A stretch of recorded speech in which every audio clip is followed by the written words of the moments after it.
Welcome back to the channel. This is Hooks and Hammers, building gear and breaking limits.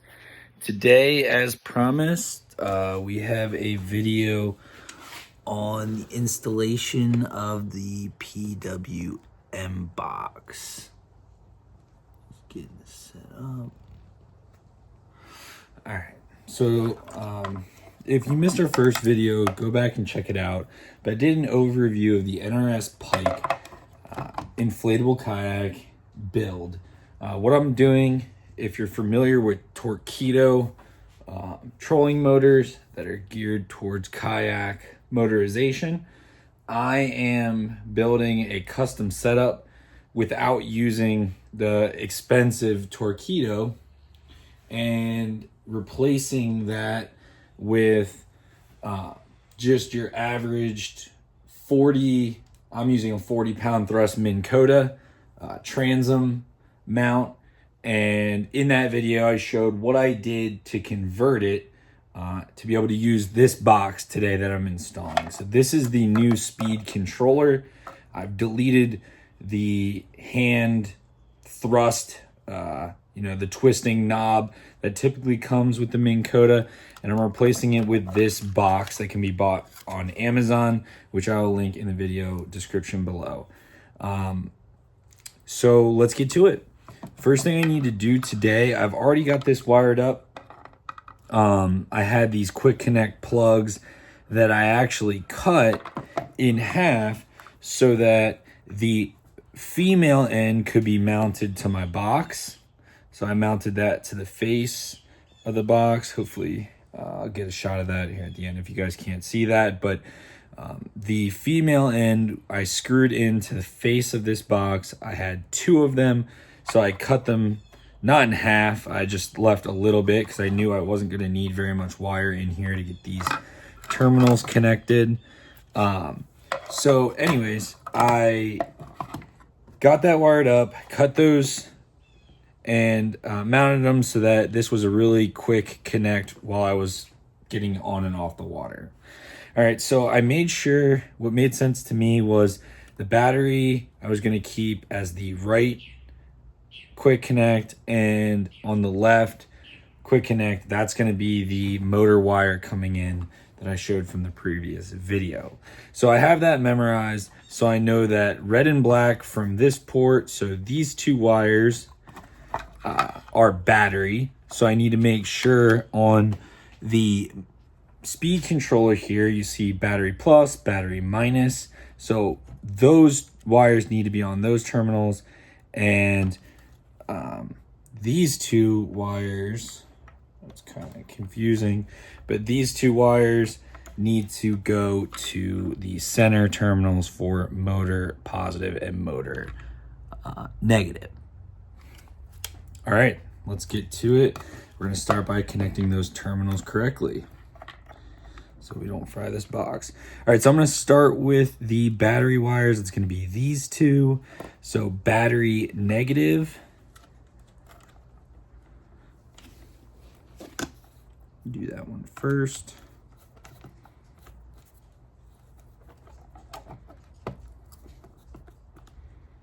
Get it down nice and snug. All right, battery negative, which means get all these extra wires out of here later. So, all right, battery negative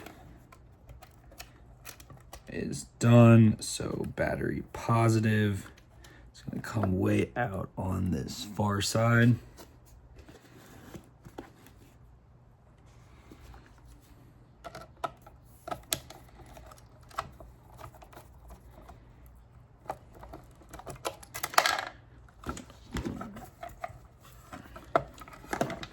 All right, battery's hooked up, double check, negative, positive, okay.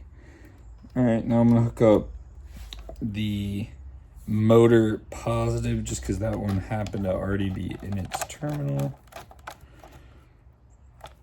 And last but not least, motor negative.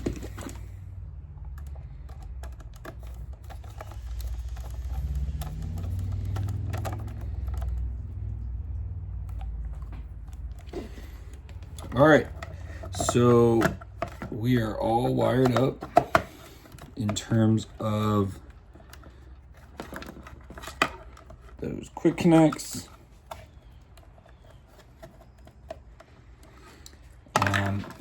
Now the next step is going to be fixing this lid. Reason being, I'm not using this switch anymore. So this speed dial will fit through the hole very nicely, but you'll see here, this switch is entirely too small now for that hole that I made from the first switch. So luckily, I mistakenly bought 2 of those boxes, so I'm gonna steal the lid.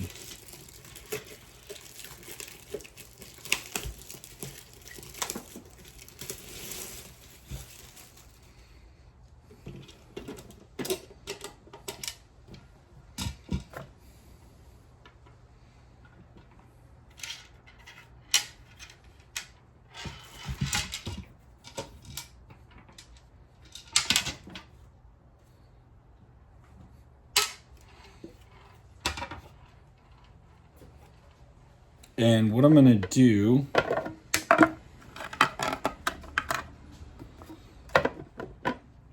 I'm going to place the new lid down.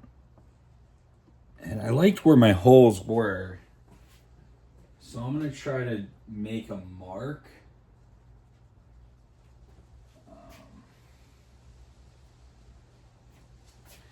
And I honestly think I'm gonna just do it with a drill bit.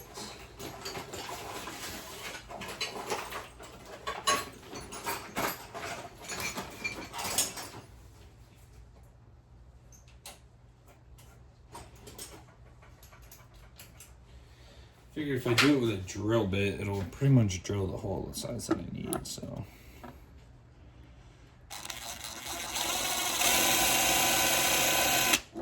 Let's get it started. And then I'm still gonna do a drill mark here.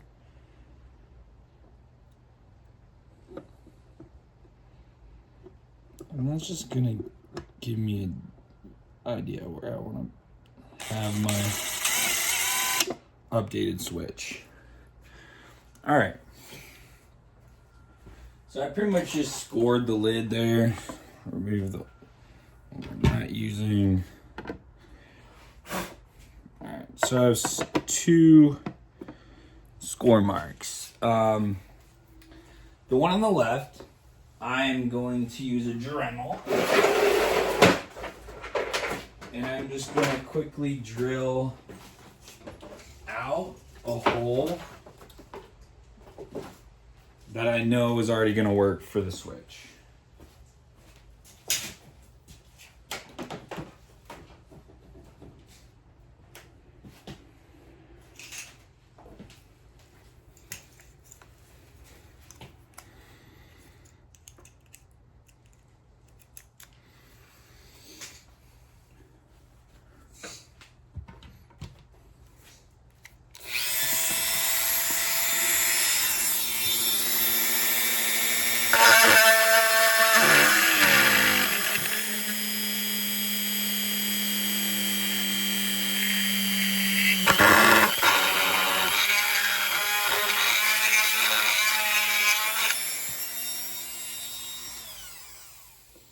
And while the Dremel is not like the best, as you could see, I was going there. I mean, I could have just used the drill bit, but I like how I can gradually grind away and get a snug fit. So I'm gonna go ahead and do that a little bit more.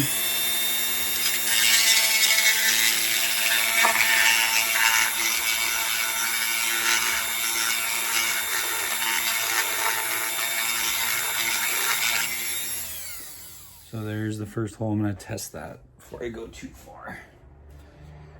All right.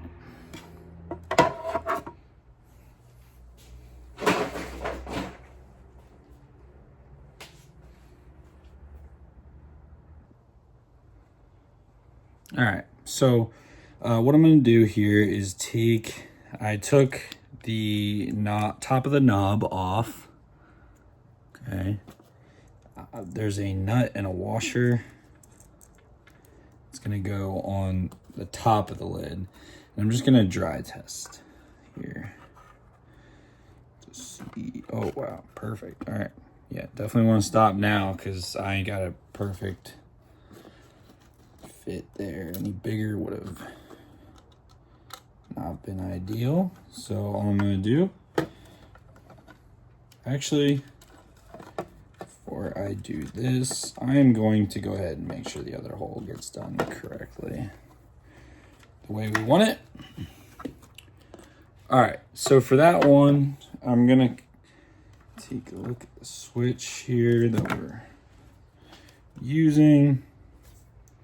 I'm gonna get a tape measure, and I know it's really small, but I just wanna doesn't need to be perfect.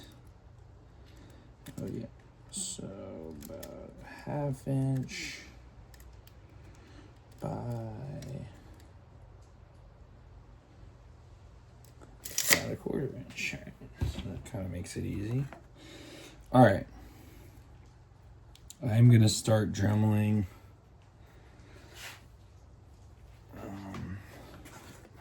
this second spot.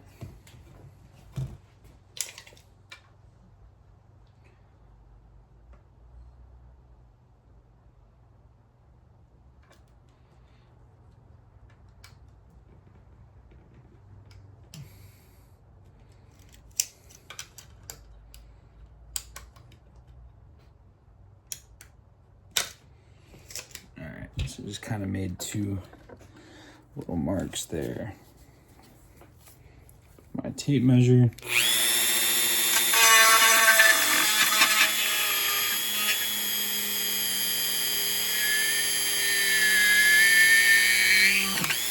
Kind of gross, just like burns it. All right, so I burnt my hole through. It's pretty much wide enough. I just need to go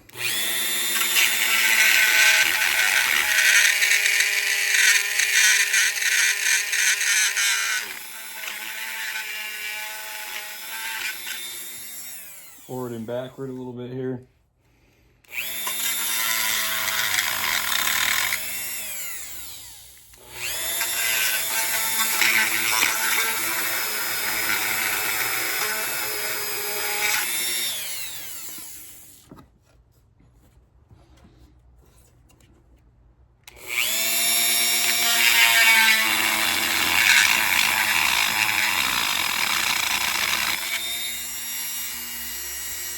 Trying to take my time.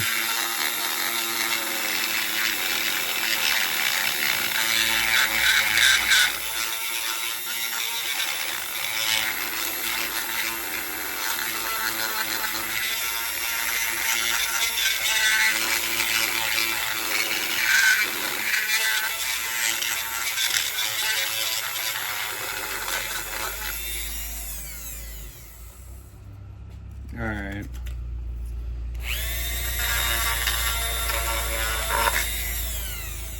Before I make this any unnecessarily too big, the next thing I'm gonna do, this is like a little wiring harness down in here. Try to unplug. Okay, cool. So I got the switch unplugged. I've damaged 2 of these, so I was a little bit scared there, not gonna lie.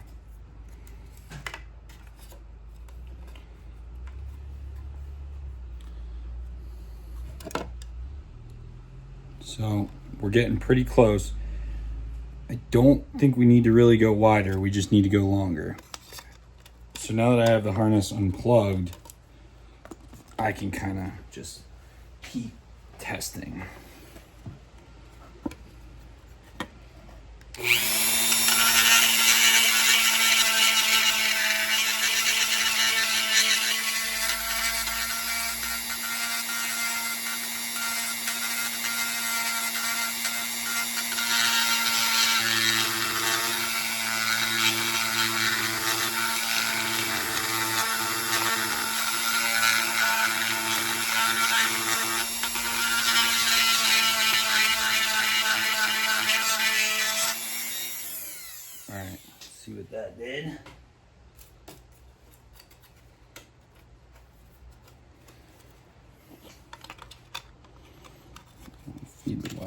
through.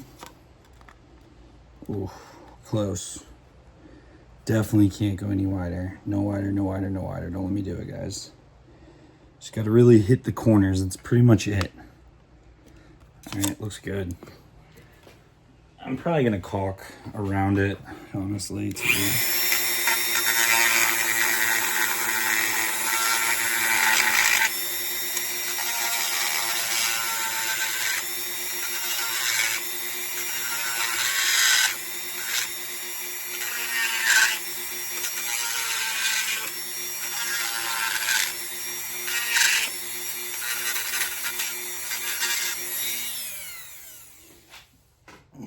I'm gonna really kind of go slow here because I'm afraid I'll go too far.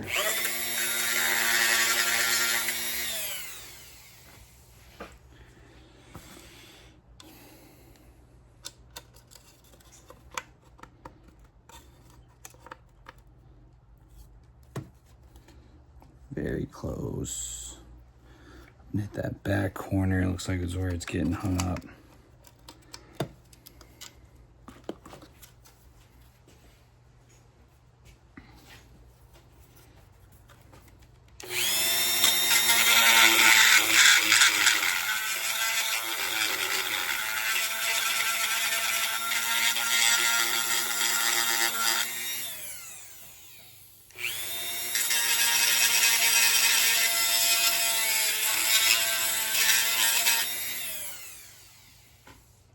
Sorry, that was out of camera a little bit there.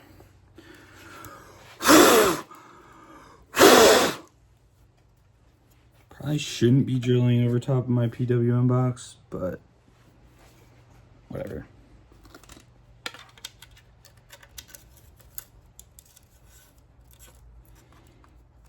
Aha. Yes, it's gonna work. Okay. Because it does have like little pressure clamps, if you guys can see that here. So I do think that's gonna work nicely. But if you can see in the contrast of my hand, there are some pressure clamps there on either side. So I think that's gonna work nicely. Let's rig it up. Before I get too far into the actual, switches and everything, I'm gonna put this gasket. This box is supposed to be waterproof. So I'm just gonna kind of run my finger along the outside, getting it in the gasket into its proper spot.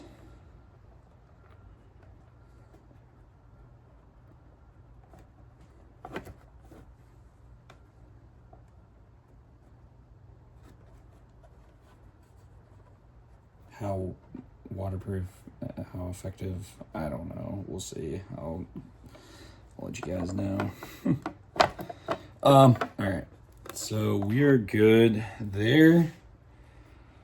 Now let's get the switch. Get it fed through. I'm not gonna stick it down through the lid just yet. I want to get this wiring harness back connected,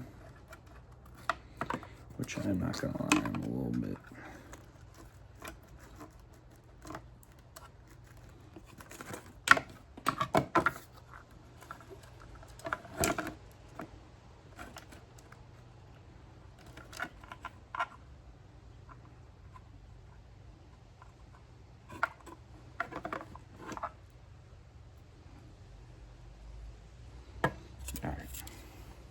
sorry about that, guys.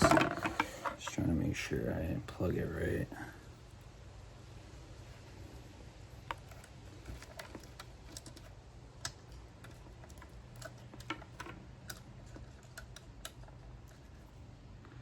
All right, I have it in position. I think I'm just going to use a flathead screwdriver to push it down in, because my finger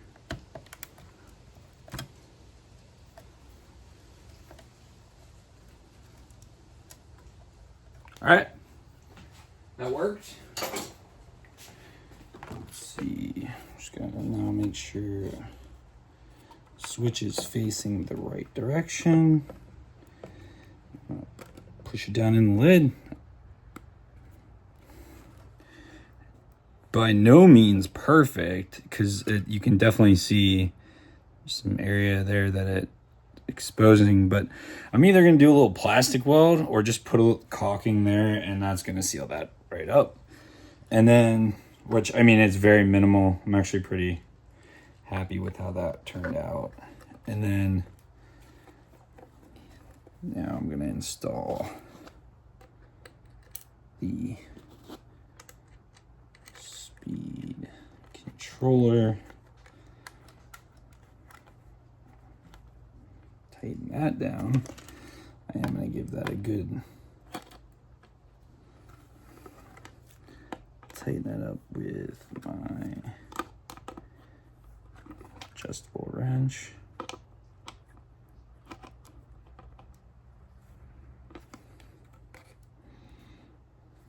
All right, that's all snug.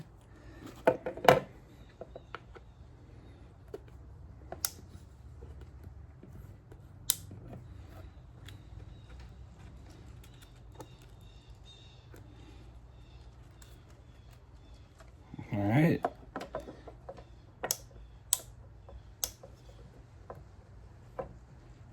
All right, cool. Seems like it's all working as it should. Hopefully it looks pretty sweet there, guys. I'm really excited, I can tell you that much. I am not going to screw that lid down yet because we're about to do a motor test. So stay tuned here for a second. All right, guys, let's check this out. So what we're looking at here, I have wiring like I showed in the startup video coming off the battery, and my two quick connect ports. I'm going to hook up the trolling motor first. As I said, you could see the trolling motor description and run through in my previous video. But what we're going to do now is test out the trolling motor to see that it works. So we're going to start with the quick connect cord for the trolling motor. All right, that's plugged in. We're going to go ahead and plug in the battery quick connect. All right, that's plugged in. So the motor should hypothetically have juice. So I am going to put it in its forward position, and we're going to see how this works. So I'm on about half speed,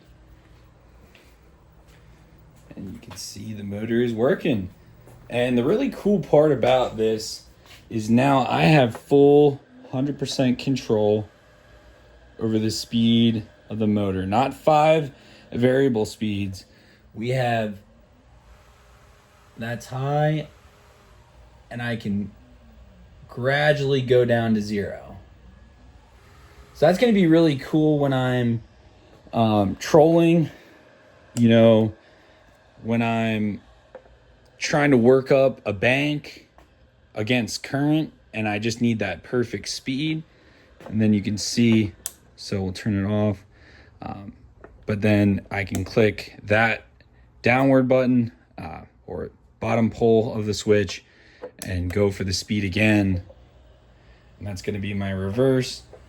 Again, 100% 100 to 0 speed control rather than the 1 through 3 reverse.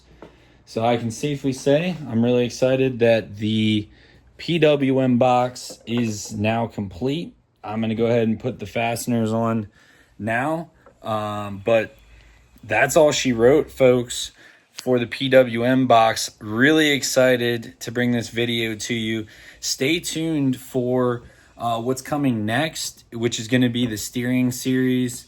I really have to do some brainstorming on that one. So, but I'm excited to bring it to you guys. Subscribe, like the video, and come back and enjoy with Hooks and Hammers building gear, and breaking limits. Thanks, guys. Have a good one.